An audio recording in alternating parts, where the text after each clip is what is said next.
Hello বন্ধুরা, তো দেখো আমার সঙ্গে আজকে কি হতে যাচ্ছিল।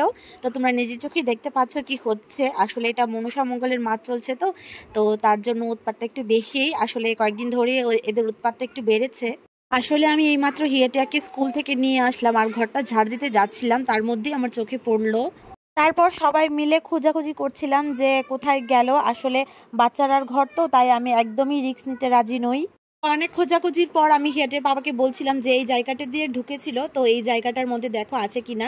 তো হিয়াটিয়ার পাপা এই পর্দাটা সরাতেই দেখতে পেলো এখানে গুটিসুটি হয়ে বসে আছে। তো হিয়াটিয়ার পাপা বলছিল যে কিছু করার দরকার নেই, এটা এমনিতেই চলে যাবে। আমি অনেকক্ষণ ওয়েট করার পর ওকে বলছিলাম চলে যাও চলে যাও, কিন্তু কিছুতেই যাচ্ছিল না।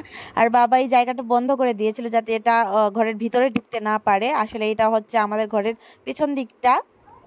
আজ এক সপ্তাহের মধ্যে এই হচ্ছে 4 বার ঘরে ঢুকেছে। আর একবার আমার পায়ের খুব কাছ দিয়ে চলে গিয়েছিল। আর হিয়াটি এখানে বসে বসে দেখছে। হিয়াটিয়া বলছে এ নাকি ডিম পাড়তে এখানে এসছে। জানি না এতটা বিরক্ত কেন করছে, কিন্তু কখনোই এতটা বিরক্ত করেনি। এর আগেও অনেক বছর হয়েছে আমার এ বাড়িতে, কিন্তু এতটা বিরক্ত কখনই করেনি।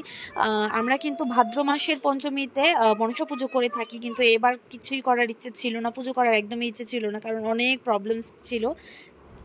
তো যাই হোক, এখনো কিছুটা বলতে পারি না যে কতটা করতে পারবো কি না, তবে চেষ্টা করে যাব করার।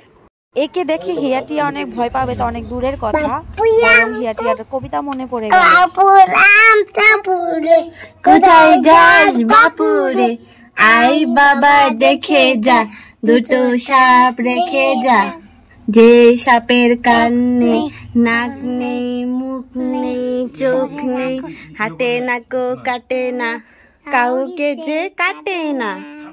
তো এই নিজে থেকে না যাওয়ায় কিছুক্ষণ বাদে হিয়াটিয়ার পাপা একে একটু নাড়া দিয়েছিল, তারপর ও নিজে থেকেই চলে গিয়েছিল।